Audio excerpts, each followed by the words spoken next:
They're not coming through with the kind of deal that we have to have, and we're going to get this thing done properly. We're not going to leave early and then have the problem arise in 3 more years. Just about as well in Iran, but I don't like talking about it until the jobs are finished. Let's not talk about anything until it gets finished, and we have to make sure that they don't have a nuclear weapon. We stopped them with the B-2 bombers. If we didn't do that... US President Donald Trump says Iran war will not end quickly, warning early settlement could let Tehran rebuild, rejecting its latest proposal and insisting nuclear capability would threaten Israel, the Middle East and Europe.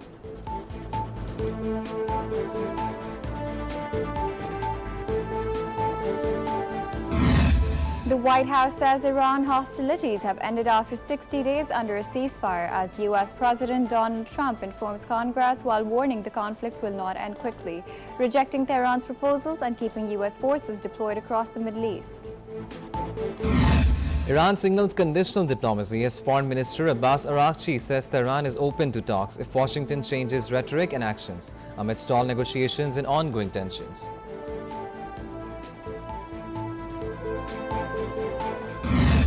The Wall Street Journal reports Iran shifts stance to revive talks with the U.S., dropping its demand for an upfront end to the blockade and signaling flexibility on the Strait of Hormuz and wider negotiations.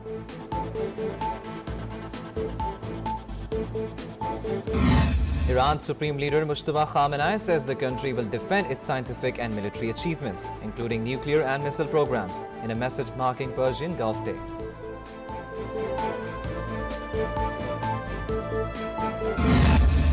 Iran says its armed forces are fully prepared under Khatam al-Anbiya's central headquarters as Mohammad Jafar Assadi warns of potential renewed conflict with the United States and questions Washington's adherence to agreements.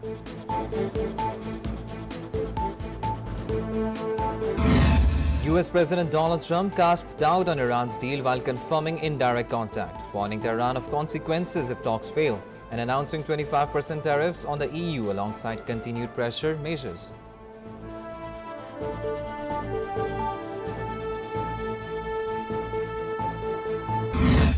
U.S. Central Command says it has stopped 45 vessels under an April blockade of Iranian ports, turning back commercial ships in international waters as Washington increases pressure on Tehran and risks to global shipping and energy flows grow.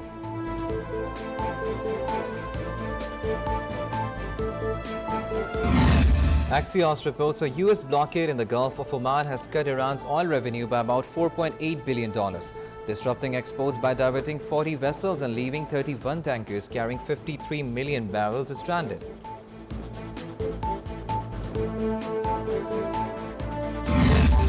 The United States will reduce its military presence in Germany by 5,000 troops as President Donald Trump moves ahead with a 6 to 12-month plan following disputes with Chancellor Friedrich Merz over Iran and calls for Europe to assume greater security responsibility.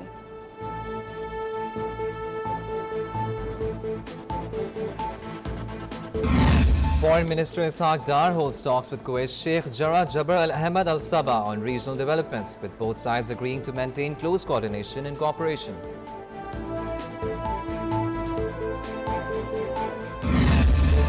Pakistan announces release of Mark-I-Haq documentary book on May 5th, detailing military response and diplomatic efforts during conflict with India, including operations, countermeasures, and international mediation after escalation.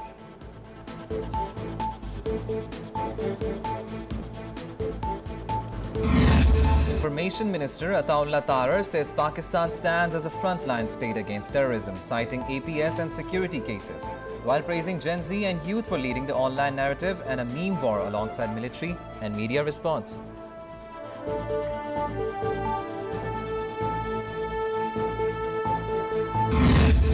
Modi regime suffers fresh digital humiliation as it blocks the DGISPR YouTube channel just days after it exposed Indian terrorism and misinformation, clearly admitting defeat against Pakistan on both military and digital fronts.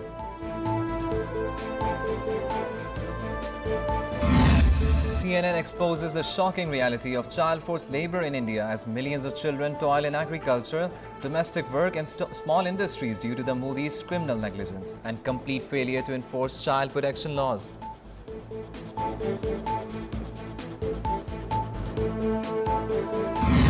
May Day protests turned global anti-war rallies with demonstrations from New York City to Paris and Kuala Lumpur, targeting Iran's conflict and criticizing US President Donald Trump as thousands march over economic and security concerns.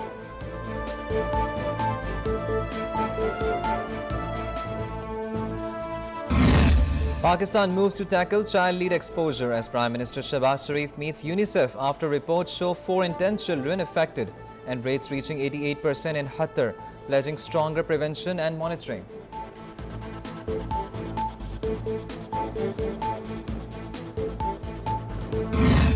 Global oil market swings continue as Brent crude hovers near $100, increasing Pakistan's import bill and keeping fuel prices elevated amid Middle East tensions and supply uncertainty.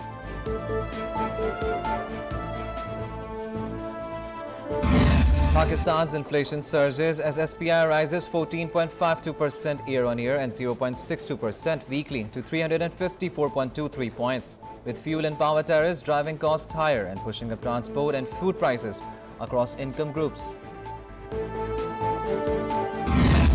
Gold prices in Pakistan hold near record highs, with 24 carat at 483,000 rupees per tola and 10 grams above 414,000. As traders in Karachi, Lahore and Islamabad report stability driven by global trends and rupee-dollar parity.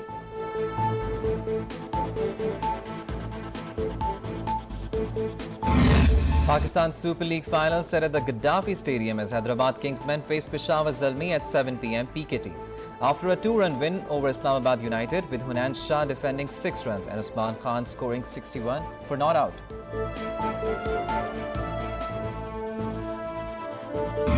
Pakistani cricketer Mohammad Ali fined 10% match fees after breaching conduct rules in a Pakistan Super League eliminator against Islamabad United, with officials citing behaviour that brought the game into disrepute.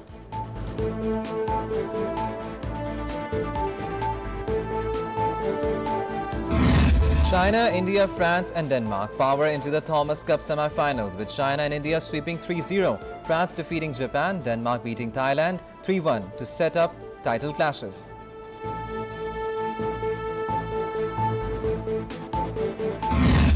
American entrepreneur Jeff Bezos and Lauren Sanchez host private pre-Met Gala party in New York on May 2nd as honorary co-chairs lead celebrations amid protests over Bezos' role.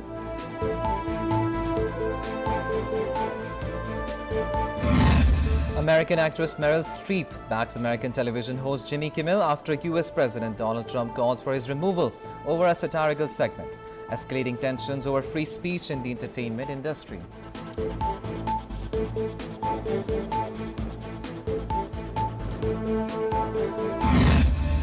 And American filmmaker Greta Gerwig brings Narnia back to cinemas with global IMAX first release on February 12, 2027, adapting The Magician's Nephew, with cast including Daniel Craig, Meryl Streep, Carey Mulligan and Emma Mackey ahead of April 2nd Netflix debut.